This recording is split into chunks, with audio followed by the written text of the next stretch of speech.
Halo Kadongan, sahabat-sahabat, teman-teman semua di mana saja berada, terima kasih Anda telah menemukan video kita.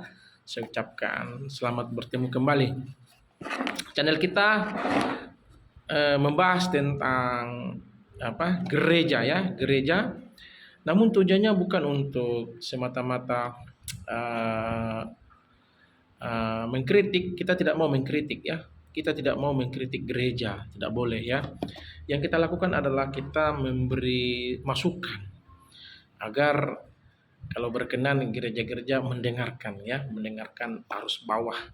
Terserah gereja apa. Yang kita bahas di sini bukan gereja tertentu ya, tetapi gereja pada umumnya, pada keseluruhannya. Kita tidak membahas gereja-gereja tertentu. Teman-teman, itu disclaimer ya, itu disclaimer. Teman-teman boleh berkomentar di sepanjang video saya, tetapi harus menjaga pedoman komunitas ya. Jangan berkomentar dengan kalimat-kalimat yang tidak membangun ya, yang menyudutkan, yang merendahkan dan lain sebagainya. Belajarlah untuk bermedsos dengan sehat. Kalaupun kita misalnya mengangkat satu masalah, dan kita tidak hanya sebatas mengangkat masalah, tetapi justru kita mencoba untuk memberikan solusi jalan keluar dan mengajar warga gereja untuk paham bahwa sesungguhnya ketika kita bergereja, konsepnya adalah memberikan yang terbaik untuk pelayanan, memberikan terbaik untuk meninggikan nama Tuhan. Jadi teman-teman, saya awali begini. Jangan sesekali berhitung atau menghitung-hitung pengorbanan kita terhadap gereja, terhadap pelayanan. Jangan sekali-sekali menghitung atau menghitung pengorbanan kita terhadap gereja, pengorbanan kita terhadap pelayanan. Jangan. Sebab ketika suatu saat datang bencana, pergumulan, permasalahan, perkara hidup di dalam kehidupan kita, maka kita akan menjadi orang-orang yang menyalah-nyalahkan diri dan menyalah-nyalahkan Tuhan. Ya, Tuhan itu di mana? Di mana kau Tuhan? Gitu ya. Jangan. Tapi lihatlah sepanjang hidup kita bagaimana berkat Tuhan itu betul-betul nyata kita nikmati. Bagaimana berkat Allah itu, kebaikan Tuhan itu, kebaikan Tuhan itu betul-betul kita nikmati selama ini. Bahwa kita hidup sampai saat ini itu semata-mata karena berkat pertolongan Tuhan, bukan kekuatan kita.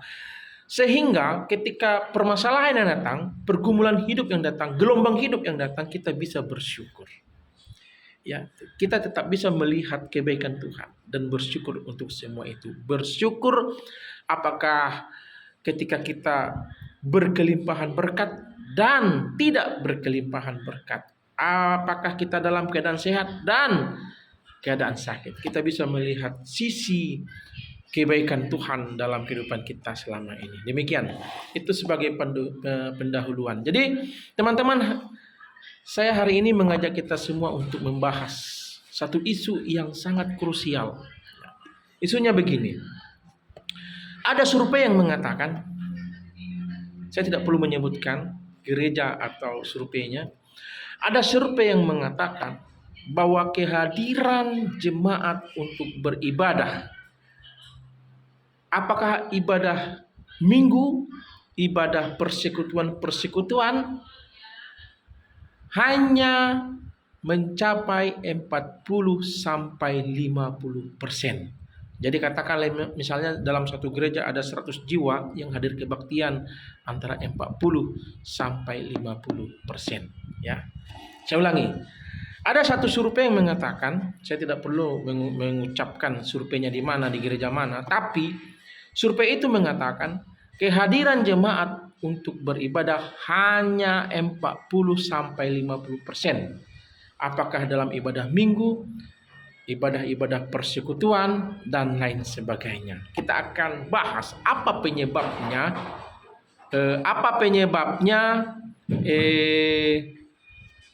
bisa terjadi demikian. Bisa terjadi demikian. Saya awali dengan sebuah pernyataan demikian. Kepuasan tertinggi sebagai pelayan gereja, pelayan Tuhan adalah bisa memenangkan jiwa-jiwa.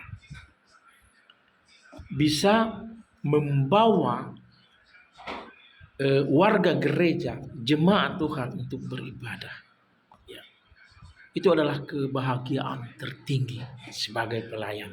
Jadi kalau ada pelayan yang masa bodoh, acuh tak acuh, mau 20 orang kah, mau 30 orang kah, mau 50 orang kah, terserah, yang penting gaji saya tetap jalan. Perlu mengevaluasi kembali tujuan kita menjadi seorang pelayan. Ya. Jadi output atau hasil akhirnya kita memilih hidup sebagai pelayan Tuhan, pelayan gereja, itu adalah memenangkan jiwa-jiwa. Nah, oleh karenanya ketika kita mendengar ada survei yang mengatakan kehadiran jemaat di dalam beribadah dalam suatu gereja hanya 40-50%, itu menjadi duka cita bagi kita sebagai pelayan-pelayan Tuhan, pelayan-pelayan gereja. Berita yang tidak baik.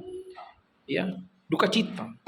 Karena bayangkan, bagaimana mungkin kita bisa memenangkan orang-orang yang belum mengenal Yesus, orang-orang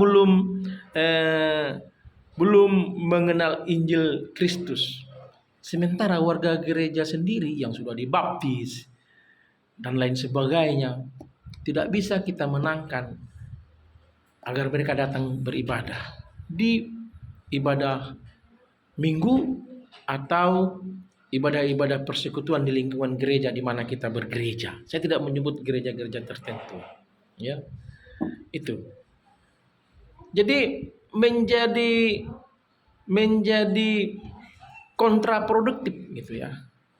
Sementara kita harus berjuang memenangkan jiwa-jiwa yang belum pernah mengenal Injil. Sementara warga gereja sendiri tidak bisa kita menangkan agar bisa mencapai 100% datang hadir dalam ibadah. Apakah ibadah minggu atau ibadah-ibadah persekutuan di lingkungan gereja di mana kita bergereja.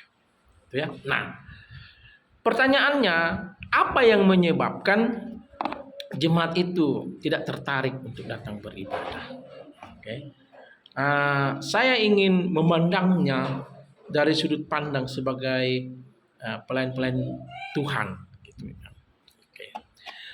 Begini, orang datang beribadah ke gereja atau jemaat datang beribadah ke gereja pasti memiliki permasalahan hidup dalam kehidupannya. Pasti semua orang yang datang ke gereja itu pasti membawa pergumulan, permasalahan hidup dalam kehidupannya, ekonomi, rumah tangga, anak, kesehatan, dan lain sebagainya. Nah, ketika orang merasakan atau ketika jemaat merasakan ibadah itu betul-betul menjawab kebutuhannya, maka mereka akan datang beribadah. Itu kuncinya. Tetapi ketika sebuah ibadah tidak bisa menjawab kebutuhan jemaat, dalam hal ini kebutuhan spiritualitas, kebutuhan rohani, maka mereka akan malas ke gereja, malas mengikuti kebaktian. Sebagai contoh, saya pernah setelah melayani di gereja, berkhotbah. Setelah selesai berkhotbah, saya berdoa. Tiba-tiba datang seorang ibu, terima kasih Amang doanya. Saya kaget, kenapa Inang? Doanya mengena kepada saya sebab saya memiliki permasalahan, diucapkannya permasalahan. Ini yang saya maksud. Ini yang saya maksud. Jadi, sudahkah sinode gereja atau pelayan-pelayan Tuhan ketika membuat satu konsep tata ibadah sudah bisa menjawab hal-hal yang begini, kebutuhan jemaat? Jangan-jangan ibadah itu hanya sekedar ibadah, yang penting sesuai dengan teologis, kan begitu. Kadang-kadang kan berlindung seperti ini adalah teologis. Urutan-urutan ibadah kita adalah teologis, kan seperti itu. Semua gereja mengklaim Urutan-urutan gereja mereka teologis. Semua gereja mengklaim. Pujian-pujian yang dinaikkan di dalam sebuah ibadah, tata cara beribadah, semuanya mengklaim secara teologis, secara teologis.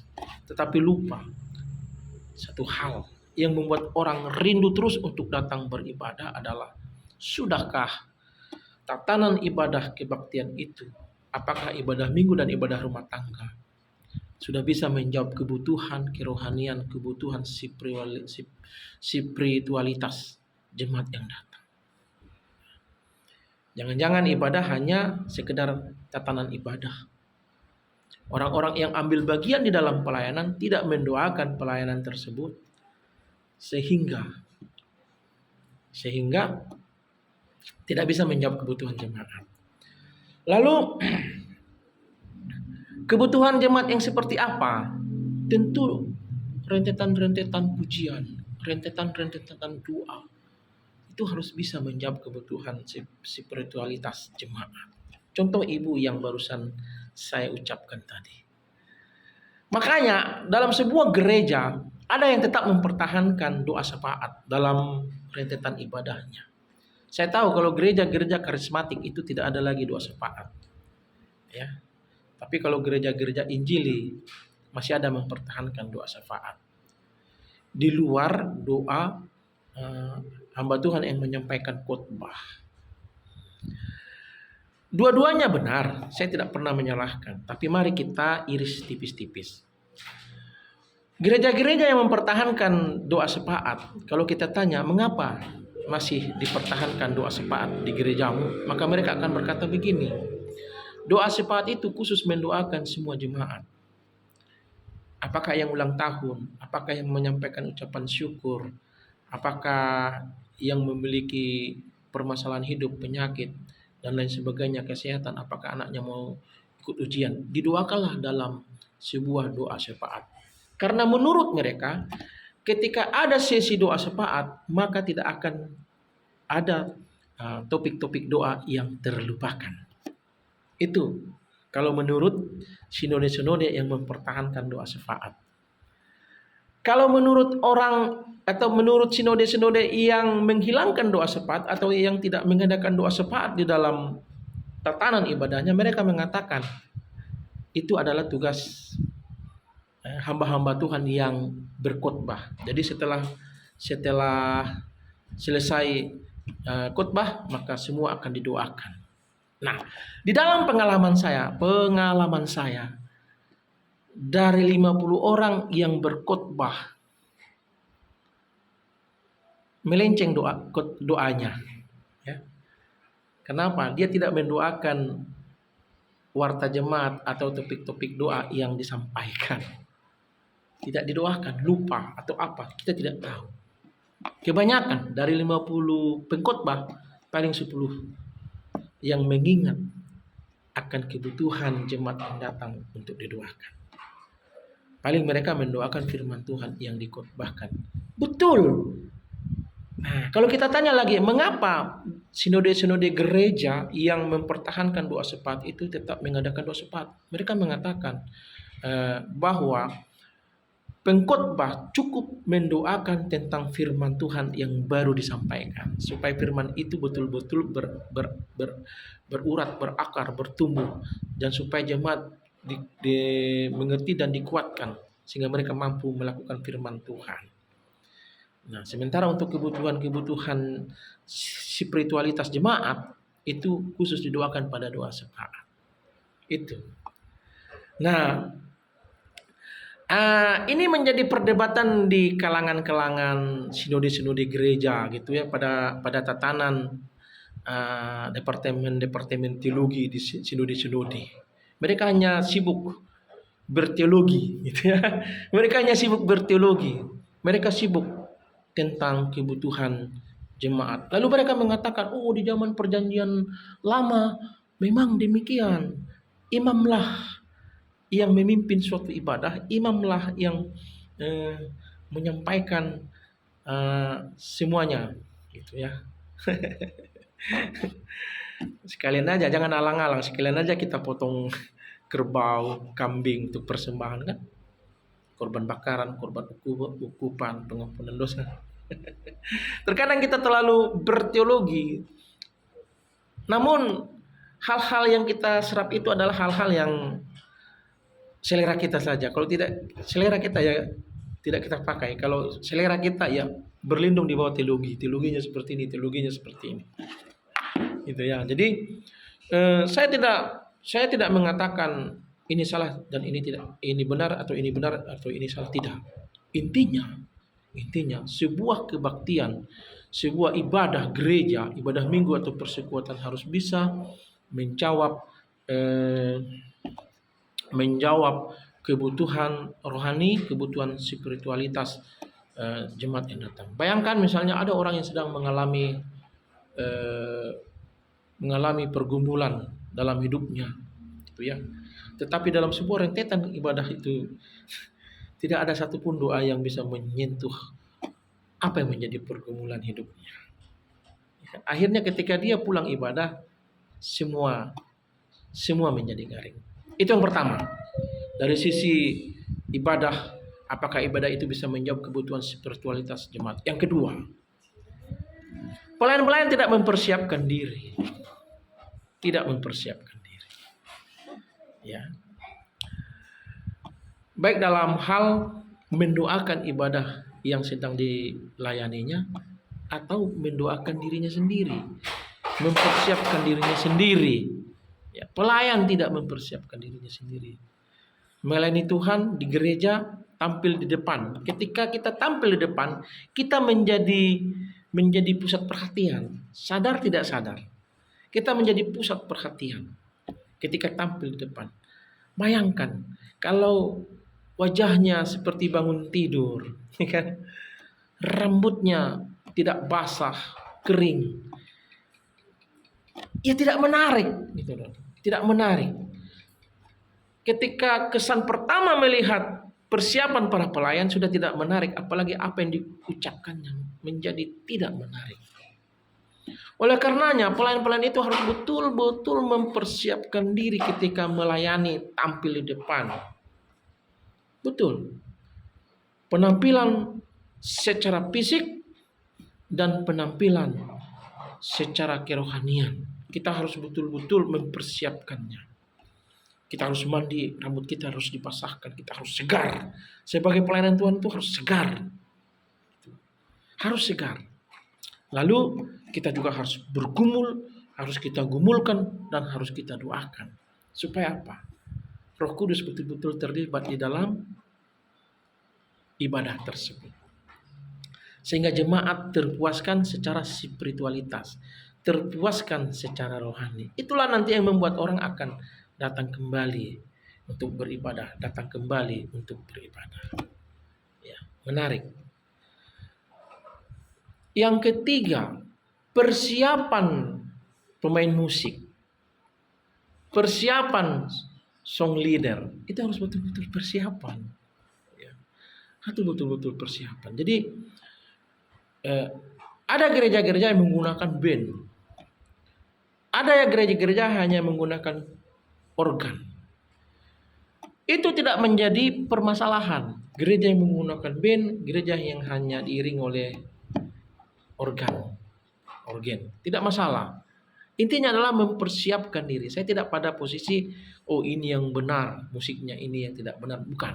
Tetapi bagaimana seorang pemusik itu betul-betul dipersiapkan. Apa lagunya dipersiapkan. Intinya di dalam sebuah ibadah harus betul-betul dipersiapkan. Harus betul-betul dipersiapkan. Kami sudah mempersiapkan. Di mana mempersiapkannya? Kami setiap minggu sebelum ibadah selalu ada sesi pertemuan pelayan. Betul, bagus. Pertanyaan, sudahkah pertemuan itu betul-betul digunakan untuk persiapan ibadah, atau jangan-jangan hanya berdebat, perdebatan yang ada di situ? Introspeksi diri. Kesimpulan, gereja yang mau bertumbuh, berkembang, baik dari segi jemaatnya secara kuantitas dan iman adalah gereja yang mau belajar. Ya. Gereja yang mau belajar, gereja yang mau introspeksi diri, tapi bukan hanya sekedar di mulut, tetapi betul-betul dipraktekkan. Ya, betul-betul dipraktekkan, belajar dan sungguh-sungguh menerapkannya dan melibatkan Tuhan di dalam pelayanan itu. Bukan hanya membicarakan hal-hal fisik saja, hal-hal materi saja. Kehadiran Tuhan betul-betul harus hadir di dalam sebuah pelayanan, sehingga jemaat sadar tidak sadar sebenarnya jemaat bisa merasakan, aduh ibadah ini garing, aduh ibadah ini betul-betul memberkati saya. Itu jemaat bisa merasakan.